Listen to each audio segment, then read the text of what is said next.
Hi, Karen. Great to see you. Thanks for Great. having me here. Oh, great to see you too. Thanks for coming. I absolutely love your story. I think, it's one of, well, it's courage, it's resilience, it's passion, it's, taking a chance on life. And I just think it's absolutely amazing. So I wanted to bring you to my audience to say sometimes life doesn't go as planned, and sometimes we get dropped in exactly the right place at the right time. And yeah.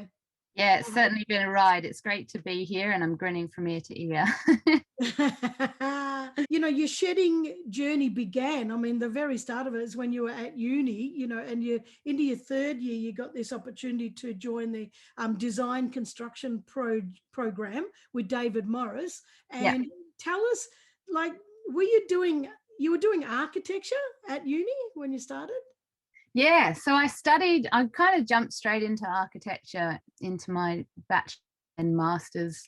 Got a lot of architecture people in my family. It runs in the blood. I thought, yeah, okay, that's what I'll do. And I got into the degree and then got into this, what was an elective. It's not something you had to do, but it was a design, build, design, construct elective. And part of it that absolutely captivated me was getting on tools. And the other part was driving for 2 days to get out to the desert, camp in swags for a couple of weeks with 40 students and 8 facilitators and build. And what was really amazing about this experience was that it was very, very diverse people in age, in gender, in culture, in spiritual beliefs, in everything. And it was just this total mash of people together who I had already been studying with for 3 years. So I knew them well, and we were in this new environment building something that had been designed by students and prefabricated by students at the university. And I just thought, in terms of architecture, I thought this is the way it's got to go. If you want to know how to design, you've got to know how to build. I got into architecture. I loved, like in first year, I loved designing and drawing. I loved making tiny, tiny little models with super glue and balsa, and I'd super glue my fingers together.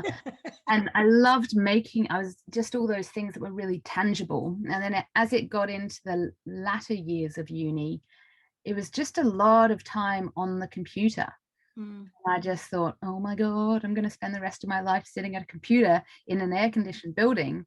Um, and I think something happened when I got on the tools and I was in the desert and I was dirty and sweaty and I just could really feel my body. And I'm quite a, like, I love to feel my body. I feel strong, I feel capable. And I've got this interest in the connection between the body and the mind. When I'm using my body, my mind gets activated. And when I'm using my mind, my body can get activated. And to really work those two together, and also work the design process, not just on a flat screen before the build, but actually like sculpt building whilst you're on site. So after I did that elective, the design build elective through the university in the desert, I worked for the guys that ran that team and we continued to do design build projects together.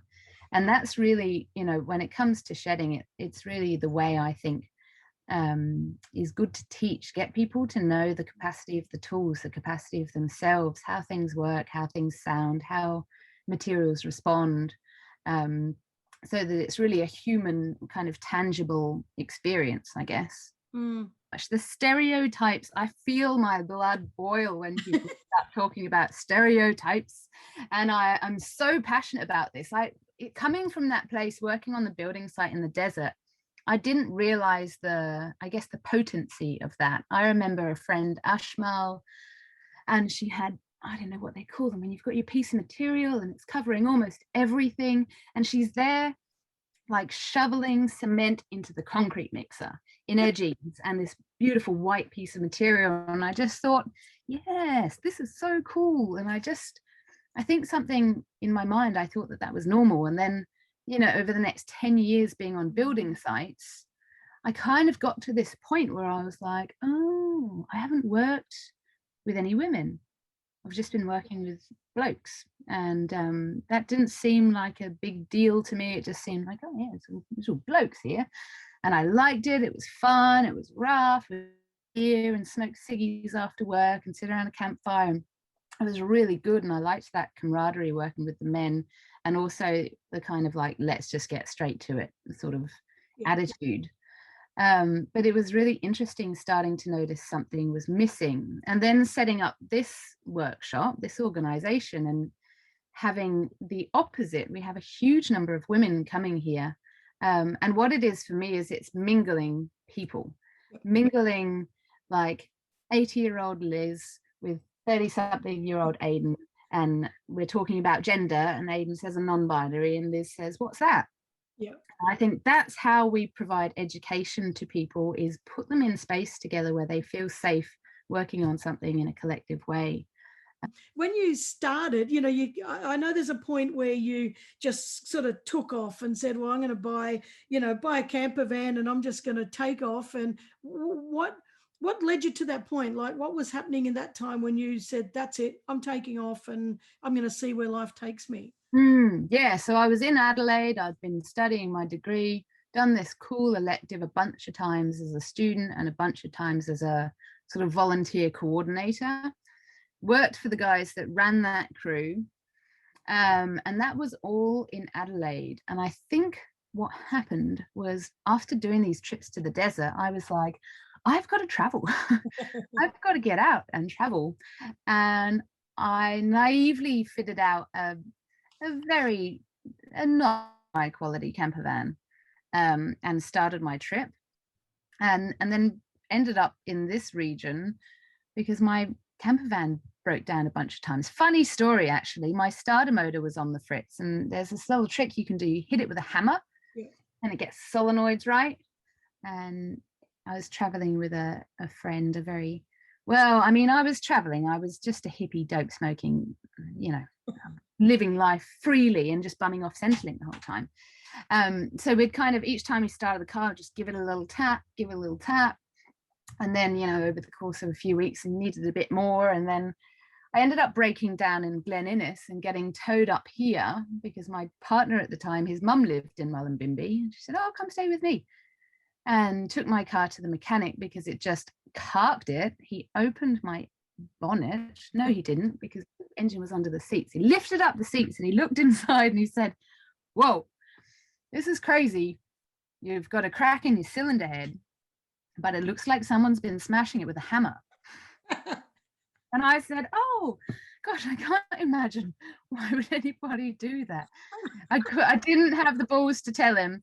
And anyway, as such, we're going to be running some car maintenance at Shedding. I since hang out with a lot of mechanical friends to learn all about my vehicle, because that was just, one of those things. Is how a lot of people have ended up in this region, I think, by some sheer sort of fluke or accident, or the universe doing whatever the universe does, which is magic. So that's the truth of it. Nothing to be too proud of, but always a good laugh. To be honest, I do people do when they arrive here. I sat on the beach smoking dope, playing guitar, and telling the world that I didn't need a job ever. And then at some point, I'd actually discovered the NEIS program, New Enterprise Initiative Scheme. It's the way for Centrelink to get you off those payments and starting your own business. And it was actually really good. I learned how to start a business, and I set up a business called Upcycled by Sophie. And I was basically taking pallets, I was taking timbers from building skips. I was living at a place with my van, and I was renting the shed and starting to build furniture professionally. I say professionally with the finger quotes, because I was still smoking pot at this stage, whilst starting to screw bits and pieces together. And it was funny because when I was on the building site in Adelaide, I had all of the tools of all of the blokes I was working with. And then I rocked up here and I kind of went to the pawnbrokers and got myself a sheet sander, a little sander. I got a square and a drill and a handsaw and just started making stuff. And that's kind of, tell people, is the premise to our upskill, our introductory workshop, is like, how do you start? without kind of thinking you need to go and buy 10 grand's worth of tools and you don't know what tools you want. This is the kind of the starting point. Once you can square a piece of wood, chop it, screw stuff together, you can make a lot of stuff. Everything on from that, all the other power tools, is just about making things easier, really. Yeah, but living in this tiny home is like 2 by 3.5 meters. It's tiny. I walk into people's houses and I'm like, oh, the size of your pantry is the size of my house. But there's really this idea, especially with this housing crisis and the level of homelessness in this region, I have this idea that surely people deserve at least this, you know. So tiny homes are coming at Shedding. I'm really excited to run those workshops. That's fantastic. So at the minute, when you're talking about the paperwork and, you know, the new shed, you're actually raising money at the moment. You're trying to get some funding to build a new shed. Yes. So our new shed is going to be completely off grid. My architecture degree came in handy in the design of the new shed, and I had some help from it's just been volunteers galore, amazing support from volunteers, giving hundreds of hours to help design this thing, put it into 3D, send it off to an engineer, gone for a development application that we've got now, waiting on a couple of final approvals from the owners of the land. But what's great about this structure, amongst many things, is that it's going to be completely off grid. It's completely relocatable. So it's basically 3 shipping containers in a U format. All of the storage is in the containers, and those big doors on the containers, they fold all the way out, and they've got full of shelving, full of tools. And then all of the other sort of will be on benches with wheels, and that'll all roll out on their trolley setups. So it's completely off grid. So we're going to have a solar setup, rainwater collection, grey water filtration, compost toilets, and above ground reed bed systems. Having this idea, I think I can start running workshops, and I'm going to call it the shedding, or shedding. So what happened? What was that transition? What was the catalyst?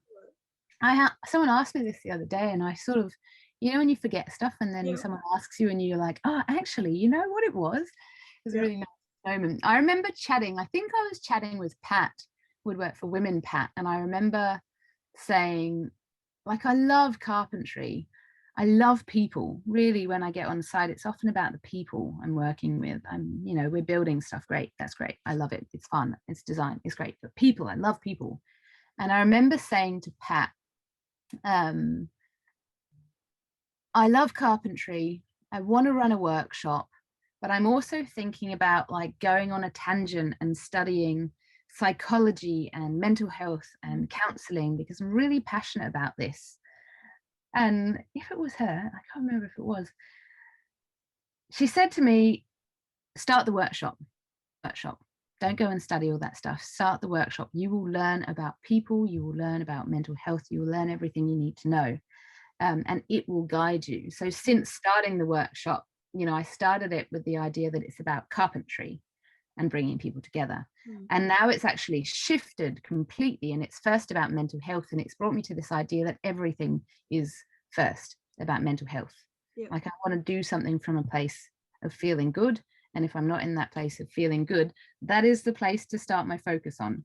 People come to shedding, and we kind of have this saying that you hang your cloak of life at the door, and it's like a respite. It's like you come and you get on the tool. And I just thought that all of the crazy people were coming to shedding. And then I realized everyone's crazy. Everyone's got their stuff. Everyone's got their baggage. They've got their traumas. They've got their pains. Like, to go through life without having like any pain. I think part of being human is to deal with pain, and humans are incredibly resilient, whether it is like dissociating from stuff and putting it in a box so that we can carry on presenting in the world as normal. But the people who come into the space, I realize that they open up and they talk about the cloak of life that they've hung at the door. And sometimes people don't talk about the cloak of life that they've hung at the door. They just come in and make stuff, and somehow like the tools are the metaphor and the timber is the metaphor, and they don't need to talk about an argument they had with their partner or that their mum told them blah blah. You know, everyone's got their stuff, and I'm not, as much as I think that therapy is very important, it's been very important for me to keep my head together. I tend to keep being a normal person with capacity to carry everything that I do. It's like my fallback is like landing at the doorstep of my therapist and being like, oh God, I know I did this a month ago, but what am I doing again? Like, just remind me of everything. Can we put all the jigsaw puzzle pieces back together? But for some people, it can be an incredibly heavy and challenging process to sit in front of someone that says, and how does that make you feel? Yeah. And tell me about your relationship with your mother. And tell me about when you ran away from her. Like, that is really full on. And some people are just like, hey, I just want to come and hang out and have a good time somewhere and know that I'm in a place where I feel safe. And I rabbit on about this all the time, but it's really the basis of this space. And I think from running this space, I start to understand that it could really be the basis of a lot of spaces that are about community and bringing people together to have a really central kind of, what we've got here is a set of values that allow people to feel safe emotionally and physically. Do you think that people are attracted to shedding because this might not be something that they're actually thinking in their mind, you know, conscious of, or it could be an unconscious thing. Do you think they're attracted because of the safe space? You know, more. I wonder about this, hey, because I think there's a total mix of people that come to shedding. I think there are people that I have this joke that we trick people into thinking it's carpentry workshop and a mental health facility, which it's a mental health facility. It's a place where people come and hang out. And I want to acknowledge the importance of therapists. When someone comes into a space, I'm there to hold a safe space. Yep. Sometimes I don't have the skills or the training that a therapist or a psychologist has to work through complex things that are going on in the brain. So sometimes people come to a workshop and we're kind of going through things and I'm like, cool, you're really welcome in this space. I hear where you're at. Sounds like you might need some extra support that this space can't offer you. So I totally acknowledge like where I've gone to people within my support network who are trained in those sorts of things. And I think, oh my gosh, thank goodness you read all the books and did all the work, because you can do the thing where I'm figuring out my brain with you. But the space that we have, I think there are people who see the website, say I'm going on Google and I look up carpentry workshop and I find shedding. People come in from that avenue where they're really wanting a space to get to know the tools. I think a lot of people who come to shedding, there's a lot of word of mouth, and people come to shedding and they say, oh, I comes and say, how did you hear about shedding? Oh, you know, my friend Jess told me about shedding. And I said, what does she say? She said, oh, you know, it's carpentry workshop and it's all about mental health. And I think, cool. So people are prioritizing this when they talk about it in a description of what is shedding. It's not just like, oh, you can go and build some stuff there. It's like, oh, it's all about mental health. And so it's sort of,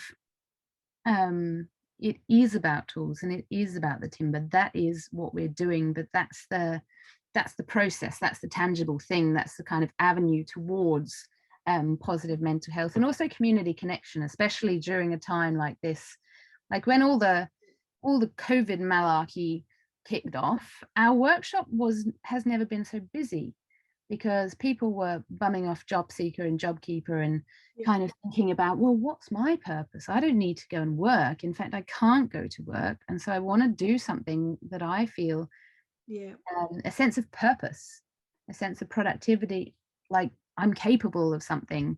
And that was when we had a lot of people come through. We've had now, I think, 800 students in almost years. It's Shedding's birthday on the 10th of May. And mine on the 6th. So I have a joint birthday party for Shedding and me, and it's great because all of our shedders are friends anyway. So I just love that. I love that people come and that they feel safe. And I think there's something in it the alignment of carpentry and mental health, because of all this stereotyped, like, oh, carpentry, like, oh, you've got to be big and strong, and yeah, all of this stuff around needing to have like a strong body, and a strong mind.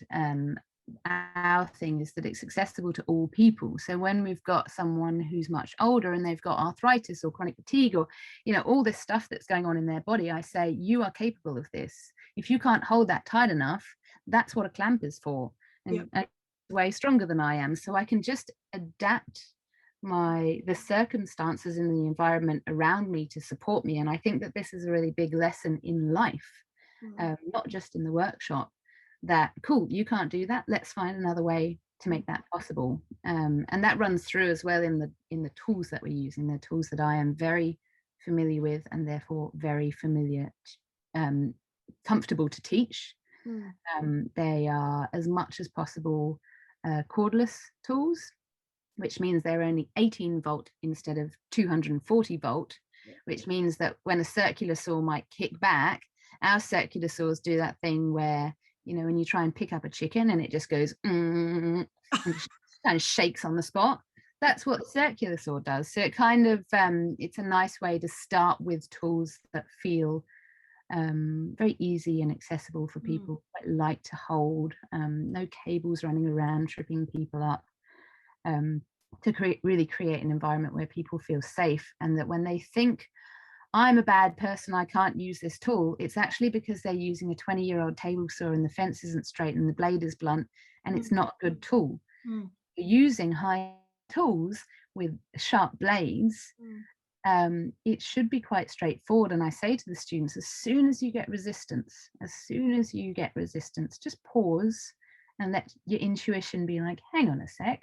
Because I tell people about forwards and reverse on the drill, and they laugh at me. And then they're trying to put a screw in, and the screw's not going in. And so they just press the button harder and harder and harder. And I just say, hey, are you in finger forwards or thumb reverse? And they, I'm just in reverse. Because you're so focused, kind of, you got what are those things you put on horses? Blinkers. You got your blinkers on. You're so focused about getting this screw in that you can't tell it's on reverse. And why would you? Nobody's shown you that before. You might not have used a drill before.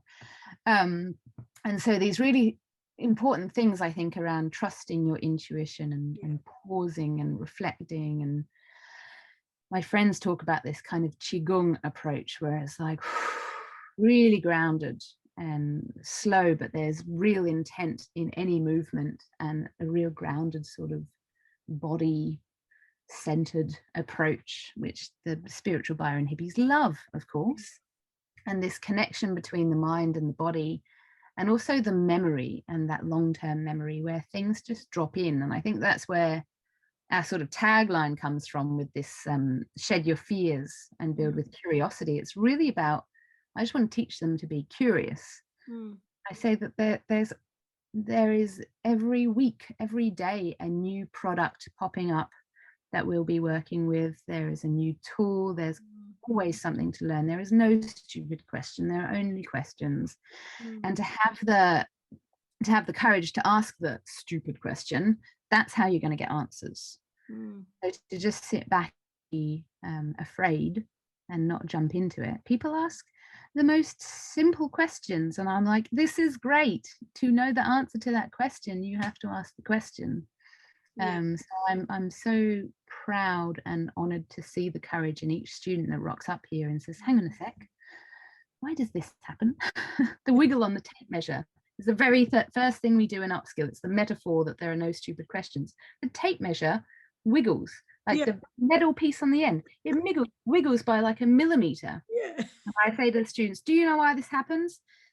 And they say no. And I said, neither did I. And I didn't have the balls to ask the guys on site when I rocked up for my first day of work. I bought a tool belt and I bought a tape measure and a pencil, so I would look like I had some sort of validity to be on site. And I didn't have the balls to ask them, like, why does my tape measure end wiggle? And lucky for me, YouTube existed, so I just YouTubed it. But most students, I say, why does the tape measure wiggle? And they say, I don't know. And I say, doesn't that seem like a silly question? But it's not.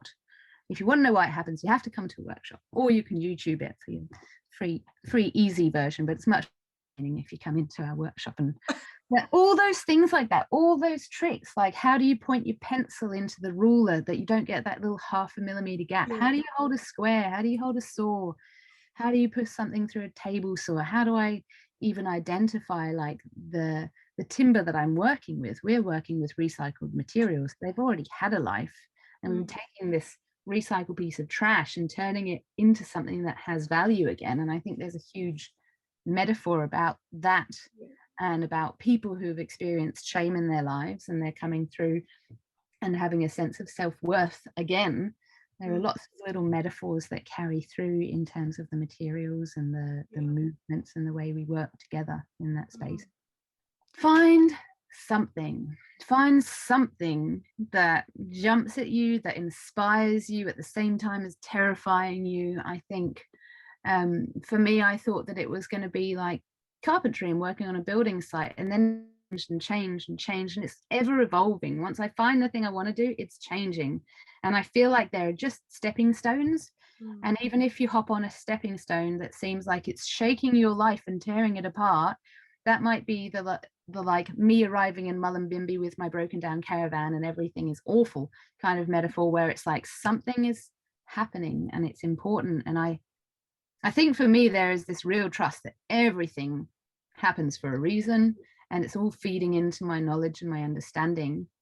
Get off the bench. What would I say? I think it's really find someone that inspires you. Just grab onto the tail of their shirt and say, show me something. It's an incredible thing to give. I was just talking to a student yesterday about what's called the 12 steps, and you get to the 12th step and it's about giving. It's about giving to community. For me, in terms of my sense of purpose, this workshop, which I offer so much to so many people, it really just validates my sense of purpose for myself. I feel like, wow, I have a reason for living. I have a reason for doing what I'm doing. It's the most important. I think sometimes it doesn't matter what you do, it's about how you do it. If you need help, reach out. If you're passionate, go and jump on it. Even if it's just one little step in a certain direction. I think everything counts.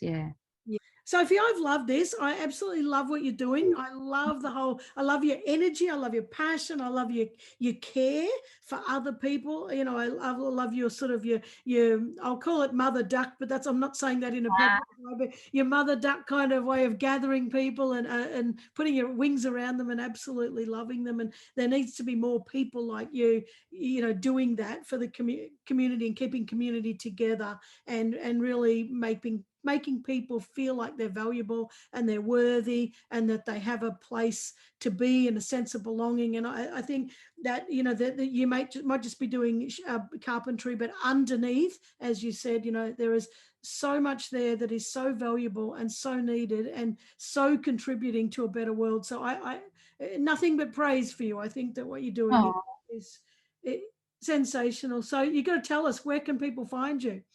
Oh, I get sparkly tears in my eyes and I feel my ego just like, you know, those mattress foot pumps. Ego's just like, thank you so much for your time. So you should. We are currently located at 91 Main Arm Road in Mullumbimby, which people tend to think is out in the sticks, out the back of Mullum, but it's actually like a hop, skip and a jump from the showground where the farmers markets are on a Friday. We've got Facebook, as per everyone these days, and we have an amazing website that was designed by one of our volunteers who just gave so much time to create something that looks highly professional, shedding.com.au. Sophie, I've absolutely loved this. Thank you so much for joining us. And I know you've got a bunch of volunteers out there that you've left with paintbrushes because you think that's safe. Well, I'm not sure, but it's water-based. It's only water-based. That's good. Well, I'll let you get back to your volunteers, but I so appreciate your time and love it so much. Yeah, thank you so much for inviting me to be a part of Get Off the Bench. I'm just really honored, and it's really great to meet you and talk about similar interests and inspirations. Good on ya. My pleasure. All right. Well, I'll catch you soon and hopefully in person. Yeah, ciao for now. Thank you. See ya.